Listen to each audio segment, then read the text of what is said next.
99% retail ട്രേഡേഴ്സും ലോസിലാകുന്നത് എന്തുകൊണ്ട്? Option by ചെയ്യണമോ അതോ ഓപ്ഷൻ സെല്ല് ചെയ്യണമോ? ഇത്ര ഹ്യൂജ് ട്രെൻഡി ആയിട്ടുള്ള മാർക്കറ്റിൽ എന്തുകൊണ്ടാണ് നോൺ ഡയറക്ഷണൽ ട്രേഡ്സ്, അതായത് സ്ട്രാഡിൽ, സ്ട്രാങ്കിൾ പോലുള്ള നോൺ ഡയറക്ഷണൽ ട്രേഡുകൾ ഇനീഷ്യേറ്റ് ചെയ്യുന്നത്? നിങ്ങൾക്ക് വൺ സൈഡ് ഓപ്ഷൻ സെല്ല് ചെയ്തുകൂടെ? അല്ലെങ്കിൽ ഇന്ന് വലിയ മൂവ്മെന്റ് ഉണ്ടല്ലോ, ഓപ്ഷൻ ബൈ ചെയ്തുകൂടെ? ഞാൻ എപ്പോഴും ഫേസ് ചെയ്യുന്ന ഒരു ക്വസ്റ്റ്യൻ ആണ്. അപ്പോൾ ഇന്നത്തെ വീഡിയോയിൽ നമ്മൾ ഡിസ്കസ് ചെയ്യുന്നത് ഓപ്ഷൻ ബയ്യർക്ക് എങ്ങനെ പ്രോഫിറ്റബിൾ ആകാം, അതോ നോൺ ഡയറക്ഷണൽ ട്രേഡർ ആയി ഇരിക്കേണ്ട ആവശ്യമുണ്ടോ, അതോ വൺ സൈഡ് ഓപ്ഷൻ സെല്ല് ചെയ്യാനായിട്ട് സാധിക്കുമോ, തുടങ്ങിയ കാര്യങ്ങളാണ്.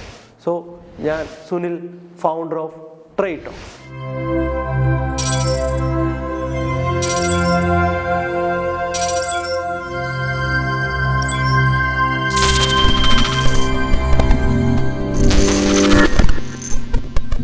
ഹായ് ഓൾ, എല്ലാവർക്കും ഒരിക്കൽ കൂടി ട്രേഡ് ടോക്സിന്റെ ഒരു അടിപൊളി വീഡിയോയിലേക്ക് വെൽക്കം. സോ ക്വസ്റ്റ്യൻസിന്റെ ആൻസേഴ്സ് പറയാൻ വേണ്ടിയിട്ടാണ് ഞാൻ ഉറപ്പായിട്ടും ഇന്ന് ഇവിടെ വന്നിരിക്കുന്നത്. സോ എൻ്റെ വീഡിയോസിന് താഴത്ത് റെഗുലറായിട്ട് വരുന്ന കമൻ്റാണ്, മാർക്കറ്റിൽ നിന്ന് വളരെ ബുള്ളിഷ് ആയിരുന്നല്ലോ, ഓപ്ഷൻ ബൈ ചെയ്തിരുന്നെങ്കിൽ വലിയ പ്രോഫിറ്റ് ജനറേറ്റ് ചെയ്യാമായിരുന്നല്ലോ എന്ന്. അതെ, ഉറപ്പായിട്ടും അത് സാധിക്കുമായിരുന്നു എന്ന് തന്നെയാണ് എനിക്ക് അവരോട് പറയാനുള്ള ആൻസർ. ഉറപ്പായിട്ടും ഇന്ത്യൻ സ്റ്റോക്ക് മാർക്കറ്റിൽ നിന്ന് ഓപ്ഷൻ ബയേഴ്സ് വളരെ മികച്ച പ്രോഫിറ്റ് ജനറേറ്റ് ചെയ്യുന്നുണ്ട്. ഒരൊറ്റ കാര്യം മാത്രമാണ് അവർ ശ്രദ്ധിക്കേണ്ടത്. എന്താണ്? അവർക്ക് വളരെ പെർഫെക്റ്റ് ആയിട്ട് മാർക്കറ്റിനെ ടൈം ചെയ്യാനായിട്ട് സാധിക്കണം. എന്താണ് ടൈമിംഗ്? എപ്പോൾ കൃത്യമായി ബുൾ റൺ സ്റ്റാർട്ട് ചെയ്യുമെന്നും, എപ്പോൾ, അതായത് വളരെ പെർഫെക്റ്റ് ആയിട്ട് എപ്പോൾ എൻട്രി എടുക്കണമെന്നും, വളരെ പെർഫെക്റ്റ് ആയിട്ട് എപ്പോൾ എക്സിറ്റ് എടുക്കണമെന്നും, വളരെ മൈന്യൂട്ടായിട്ടുള്ള വ്യൂ നിങ്ങൾക്കുണ്ടെങ്കിൽ നിങ്ങൾക്ക് ഉറപ്പായിട്ടും ഓപ്ഷൻ ബൈ ചൂസ് ചെയ്യാം. നിങ്ങൾ 100% സക്സസ്ഫുൾ ആകും എന്നുള്ള കാര്യത്തിന് യാതൊരു ഡൗട്ടുമില്ല. പിന്നെ എന്തുകൊണ്ടാണ് ഞാൻ നോൺ ഡയറക്ഷണൽ ട്രേഡർ ആയത്? കൂടുതലും സ്ട്രാഡിലും സ്ട്രാങ്കിളും, അതായത് മാർക്കറ്റ് കൺസോളിഡേറ്റ് ചെയ്യുമ്പോൾ മാത്രം പ്രോഫിറ്റബിൾ ആകുന്ന സ്ട്രാറ്റജീസ് യൂസ് ചെയ്യുന്നത്. ഇതിന് ആൻസർ എന്ന് പറയുന്നത് 1991 മുതൽ കഴിഞ്ഞ 20 വർഷക്കാലത്തെ ഡേറ്റ പരിശോധിക്കുമ്പോൾ നമുക്ക് മനസ്സിലാകുന്ന ഏറ്റവും ഇമ്പോർട്ടൻ്റ് ആയിട്ട്, 20 അല്ല 30 വർഷക്കാലത്തെ ഡേറ്റ പരിശോധിക്കുമ്പോൾ നമുക്ക് മനസ്സിലാകുന്ന ഏറ്റവും ഇമ്പോർട്ടൻ്റ് ആയിട്ടുള്ളൊരു കാര്യമുണ്ട്. എന്താണ്? നിഫ്റ്റി 70% സമയവും ഒരു കൺസോളിഡേഷൻ ഫേസിലായിരുന്നു എന്ന് നമുക്ക് മനസ്സിലാക്കാം. അതായത് 70% വിന്നിങ് നോൺ ഡയറക്ഷണൽ സ്ട്രാറ്റജീസിനാണ് എന്നുള്ളതാണ്. ഇതിനിടയിൽ 30% സമയങ്ങളിൽ നിഫ്റ്റി ഒരു ട്രെൻഡ്, ഒന്നല്ലെങ്കിൽ അപ് ട്രെൻഡ് അല്ലെങ്കിൽ ഡൗൺ സൈഡ് ട്രെൻഡ് കാണിച്ചിട്ടുണ്ട്. അല്ലാത്ത 70% സമയങ്ങളിലും മാർക്കറ്റ് എന്തായിരുന്നു? ഒരു കൺസോളിഡേഷൻ ഫേസിലൂടെയാണ് കടന്നുപോയിക്കൊണ്ടിരുന്നത്. അപ്പോൾ അങ്ങനെ നോക്കുമ്പോൾ എന്തുകൊണ്ടും എനിക്ക് വളരെ സേഫായിട്ട് ചെയ്യാൻ സാധിക്കുന്ന ട്രേഡുകളാണ് നോൺ ഡയറക്ഷണൽ ട്രേഡുകൾ എന്ന് ഞാൻ എൻ്റെ എക്സ്പീരിയൻസിൽ നിന്ന് രുചിച്ചറിഞ്ഞൊരു കാര്യമാണ്. അപ്പോൾ അതുകൊണ്ടാണ് ഞാൻ എപ്പോഴും എന്ത് ചെയ്യുന്നത്? നോൺ ഡയറക്ഷണൽ ട്രേഡിലോട്ട് കയറുന്നത്. അതുമാത്രമല്ല, നമ്മൾ ഒരു ഡയറക്ഷണൽ ട്രേഡ് ചെയ്യുമ്പോൾ നമ്മുടെ ഇമോഷൻ എന്ന് പറയുന്നത് വളരെ അഗ്രസീവ് ആയിരിക്കും. അതായത് നമ്മുടെ 100% ഓഫ് കോൺസെൻട്രേഷൻ നമ്മൾ എന്തിലേക്ക് മാത്രം കൊടുക്കണം?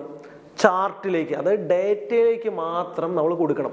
നമുക്ക് ക്യാൻഡിൽ സ്റ്റിക്സ് വാച്ച് ചെയ്യേണ്ടി വരും, നമുക്ക് ഓർഡർ ഫ്ലോ ചാർട്ടുകൾ വാച്ച് ചെയ്യേണ്ടി വരും, ഓപ്പൺ ഇൻട്രസ്റ്റിലെ എല്ലാ മിനിറ്റിലും എല്ലാ സെക്കൻഡിലുമുള്ള മൂവ്മെൻറ്റുകൾ നമുക്ക് വാച്ച് ചെയ്യേണ്ടി വരും.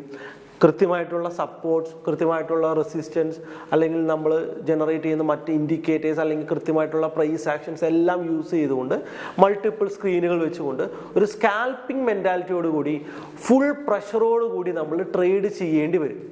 അത്തരത്തിൽ ട്രേഡ് ചെയ്യാനായിട്ട് ഞാൻ ആഗ്രഹിക്കുന്നില്ല എന്നുള്ളതാണ് മറ്റൊരു വസ്തുത. സോ ചില ആളുകൾക്ക് ഉറപ്പായിട്ടും ആ ഒരു മെത്തേഡ് വളരെ പാഷനേറ്റ് ആയിരിക്കും. സോ പാഷനേറ്റ് ആയിട്ട് ചെയ്യുന്നത് കൊണ്ട് തന്നെ അവർക്കത് സക്സസ്ഫുൾ ആയിട്ട് ചെയ്യാനായിട്ട് സാധിക്കും. അതിന് വളരെ മികച്ച ഒരു എക്സ്പീരിയൻസും വളരെ മികച്ച ഒരു മാർക്കറ്റ് വ്യൂവും വേണം. വളരെ പെർഫെക്റ്റ് ആയിട്ടുള്ള എൻട്രി, വളരെ പെർഫെക്റ്റ് ആയിട്ടുള്ള എക്സിറ്റ് അവർക്ക് അത്യാവശ്യമാണ്. ഇത് നിങ്ങൾക്ക് ജനറേറ്റ് ചെയ്യാൻ സാധിക്കുന്നുണ്ടെങ്കിൽ ഉറപ്പായിട്ടും നിങ്ങൾക്ക് ഒരു വൺ സൈഡ് ട്രേഡർ ആകാം. ഈ വൺ സൈഡ് ട്രേഡർ എന്ന് പറയുമ്പോൾ നിങ്ങൾക്ക് ഒരു ഓപ്ഷൻ ബയ്യർ മാത്രമല്ല, ഒരു ഓപ്ഷൻ സെല്ലർ കൂടി ആകാനായിട്ട് സാധിക്കും. നമുക്ക് മാർക്കറ്റ് അപ്സൈഡ് പോകും എന്ന് മനസ്സിലായി കഴിഞ്ഞാൽ ഏറ്റവും പ്രോഫിറ്റ്, ഏറ്റവും സക്സസ്ഫുൾ ആയിട്ട് നിങ്ങൾക്ക് ചെയ്യാൻ പറ്റുന്നത് പുട്ട് ഓപ്ഷനെ സെല്ല് ചെയ്യുക എന്നുള്ളതാണ്. അങ്ങനെ ചെയ്തു കഴിഞ്ഞാൽ നിങ്ങൾ പെർഫെക്റ്റ് ടൈമിങ്ങിലാണ് എങ്കിൽ മാർക്കറ്റ് ചെറുതായെങ്കിലും നിങ്ങൾക്ക് എഗെയിൻസ്റ്റ് അടിച്ചാൽ പോലും വലിയൊരു ലോസ് ഓപ്ഷൻ ബൈ പോലെ നിങ്ങൾക്ക് വരില്ല. അപ്പോൾ നിങ്ങൾക്ക് എന്ത് ചെയ്യാം, വൺ സൈഡ് ഒരു ഓപ്ഷൻ സെല്ലർ ആകാനായിട്ട് സാധിക്കും. അതിനും ഞാൻ നേരത്തെ പറഞ്ഞതുപോലെ ഒരു അഗ്രസീവ് മൈൻഡ് സെറ്റ് വേണം. അതുമാത്രമല്ല, ഇൻട്രാഡേ ഓപ്ഷൻ സ്ട്രാറ്റജീസ് ആയിട്ടുള്ള non directional intraday option strategies ഉണ്ട്. അത് നിങ്ങൾക്ക് യൂസ് ചെയ്യാം. ഇതിൻ്റെ അകത്തുള്ള മൈൻഡ് സെറ്റുകളും എന്താണ്, വളരെ അഗ്രസീവാണ്. സോ ഞാൻ യൂസ് ചെയ്യുന്നത് വീക്കിലി നോൺ ഡയറക്ഷണൽ സ്ട്രാറ്റജീസും മന്ത്ലി നോൺ ഡയറക്ഷണൽ സ്ട്രാറ്റജീസും ലീപ് നോൺ ഡയറക്ഷൻ, അതായത് 6 മാസം 1 ഇയർ ഉള്ള ലോങ് സ്ട്രാഡിൽസിലൊക്കെ എൻട്രി ചെയ്യുക എന്നുള്ളതാണ്. മാക്സിമം പ്രീമിയം കളക്ട് ചെയ്ത് വെച്ചുകൊണ്ട് മാർക്കറ്റിൻ്റെ മൂവ്മെൻറ്റുകളെ ചെറിയ ചെറിയ അഡ്ജസ്റ്റ്മെൻറ്റുകൾ ചെയ്തുകൊണ്ട് പ്രോഫിറ്റബിൾ ആയിട്ട് പുറത്തിറങ്ങുക. വളരെ ചെറിയ പ്രോഫിറ്റ് ആയിരിക്കും, ചിലപ്പോൾ 2% ആയിരിക്കും ഒരു മന്ത് ജനറേറ്റ് ചെയ്യുക, ഒരുപക്ഷെ ചിലപ്പോൾ 1% ആയിരിക്കും ഒരു മന്ത് ജനറേറ്റ് ചെയ്യുക. 1% ജനറേറ്റ് ചെയ്യാൻ എന്തിനാണ് ഇത്ര കഷ്ടപ്പാടെന്നാണ് പലരും ചിന്തിക്കുക. സോ ഇത് വളരെ ഈസിയാണ്, ഒട്ടും കഷ്ടപ്പാടില്ല. നമ്മുടെ പാസീവ് ഇൻകം ചെയ്യുന്നത് പോലെ തന്നെ നമുക്ക് ലോങ് സ്ട്രാഡിൽസിൽ, അതായത് 6 മന്ത് 1 ഇയർ സ്ട്രാഡിൽസിലൊക്കെ ഒരു പാസീവ് ഇൻകം എങ്ങനെ ജനറേറ്റ് ചെയ്യുന്നോ അതുപോലെ നിങ്ങൾക്ക് എന്ത് ജനറേറ്റ് ചെയ്യാനായിട്ട് പറ്റും, ഓപ്ഷൻ സെല്ലിൽ നിന്ന്, അതായത് ലോങ് ഓപ്ഷൻ സെല്ലിൽ നിന്ന് നിങ്ങൾക്ക് ഇൻകം ജനറേറ്റ് ചെയ്യാനായിട്ട് സാധിക്കും. നേരെ മറിച്ച് 5%, 10% ഒക്കെ റിട്ടേൺ ആണ് നിങ്ങൾ എക്സ്പെക്ട് ചെയ്യുന്നതെങ്കിൽ നിങ്ങൾക്ക് weekly option selling strategies, non directional ആണെങ്കിൽ weekly option selling strategies introduce ചെയ്യേണ്ടി വരും. അങ്ങനെയാകുമ്പോൾ നിങ്ങൾ കുറച്ചുകൂടി അഗ്രസീവ് മൈൻഡിൽ മാർക്കറ്റിൽ വാച്ച് ചെയ്തിരിക്കണം.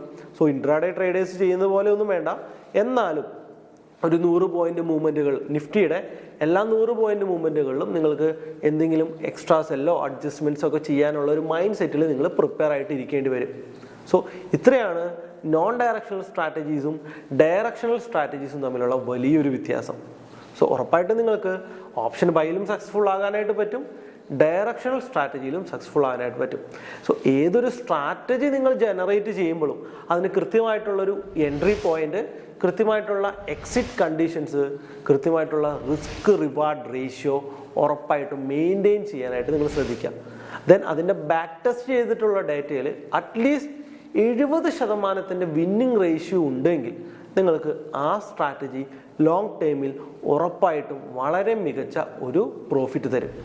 ഏതൊരു റീറ്റെയിൽ ട്രേഡറിൻ്റെയും കൃത്യമായിട്ടുള്ള പ്രോബ്ലം, അതായത് 99% ഓഫ് റീറ്റെയിൽ ട്രേഡേഴ്സ് ലോസിലേക്ക് പോകാനുള്ള യഥാർത്ഥ റീസൺ എന്ന് പറയുന്നത് ഒരു സ്ട്രാറ്റജി പ്രോപ്പറായിട്ട് ഡെവലപ്പ് ചെയ്യുകയോ ആ സ്ട്രാറ്റജിയിൽ സ്റ്റിക്ക് ഓൺ ചെയ്യുകയോ ചെയ്യില്ല എന്നുള്ളതാണ്. അപ്പോൾ ഉറപ്പായിട്ട് നിങ്ങൾ ചെയ്യേണ്ടത് എന്താണ്, ഒരു പ്രോപ്പർ സ്ട്രാറ്റജി ഡെവലപ്പ് ചെയ്യുക. ആ സ്ട്രാറ്റജിക്ക് പ്രോപ്പറായിട്ടുള്ള എൻട്രി പോയിന്റ്, പ്രോപ്പറായിട്ടുള്ള എക്സിറ്റ് പോയിന്റ്, മികച്ച risk reward ratio, at least 70% winning ratio maintain ചെയ്യുന്ന സ്ട്രാറ്റജീസാണ് ഫോളോ ചെയ്യാനായിട്ട് പാടുള്ളൂ. ഇത്രയും കാര്യങ്ങൾ നിങ്ങൾക്ക് ഉണ്ടെങ്കിൽ നിങ്ങൾ ആ ബാക്കിയുള്ള വിന്നിങ് പെർസെൻറ്റേജിലുള്ള ആ 1% പെടുന്നതാണ്. അപ്പോൾ നിങ്ങൾ ജനറേറ്റ് ചെയ്യുക, നിങ്ങളുടെ സ്വഭാവത്തിനനുസരിച്ചുള്ള ഏത് ടൈപ്പ് ഓഫ് ട്രേഡാണ് നിങ്ങൾക്ക് ചെയ്യേണ്ടതെന്ന് ഡിസൈഡ് ചെയ്യുക. ഇത് ഡിസൈഡ് ചെയ്യണമെങ്കിൽ ഉറപ്പായിട്ട് നിങ്ങൾക്ക് എല്ലാ തരത്തിലുള്ള നോളജ് ആവശ്യമാണ്. ഓപ്ഷൻ ബൈ എങ്ങനെയാണെന്ന് അറിയണം, ഓപ്ഷൻ സെല്ല് എങ്ങനെയാണെന്ന് അറിയണം, നോൺ ഡയറക്ഷണൽ സ്ട്രാറ്റജീസ് എന്തെല്ലാം ആണ് എന്നറിയണം, ഇതിൻ്റെ എല്ലാം ഇമോഷൻ എങ്ങനെയാണ് വർക്കൗട്ട് ആവുന്നത്, എങ്ങനെ ഇമോഷൻ കൺട്രോൾ ചെയ്യാം തുടങ്ങിയ കാര്യങ്ങളെല്ലാം നിങ്ങൾ മനസ്സിലാക്കിയിരിക്കണം. അപ്പോൾ ഇതിനായിട്ടായിരിക്കണം നിങ്ങൾ നിങ്ങളുടെ ടൈം വേസ്റ്റ് ചെയ്യേണ്ടത്. ടൈം വേസ്റ്റ് ചെയ്യാന്ന് വെച്ച് കഴിഞ്ഞാൽ നിങ്ങൾ യൂട്യൂബിൽ ഒരു പുതിയ വീഡിയോ കാണുന്നുണ്ടെങ്കിൽ ഈ ഇത്തരത്തിലുള്ള നോളജ് എങ്ങനെ അക്യൂർ ചെയ്യാം എന്നുള്ള വീഡിയോസ് വേണം നിങ്ങൾ കാണാനായിട്ട്. ഉറപ്പായിട്ടും കുറേ വീഡിയോസ് കാണാതെ ഇത്തരത്തിലുള്ള നോളജ് മാത്രം ഗ്രാസ്പ് ചെയ്തുകൊണ്ട് അതിൽ നിന്ന് നിങ്ങൾക്ക് സാധിക്കുന്ന ഏറ്റവും മികച്ച നോളജ് കണ്ടുപിടിച്ച് ഈ 2022 നിങ്ങൾക്ക് സ്റ്റോക്ക് മാർക്കറ്റിൽ മികച്ച ഒരു റിട്ടേൺ ജനറേറ്റ് ചെയ്യാൻ സാധിക്കുന്ന ഒരു വർഷമായി മാറട്ടെ എന്ന് ആശംസിച്ചുകൊണ്ട് നമുക്ക് ട്രേഡ് ടോക്സിൻ്റെ ഒരു പുതിയൊരു വർഷത്തിലേക്ക് നിങ്ങളെല്ലാവരെയും ഒരിക്കൽ കൂടി ഞാൻ വെൽക്കം ചെയ്യുന്നു. So good bye.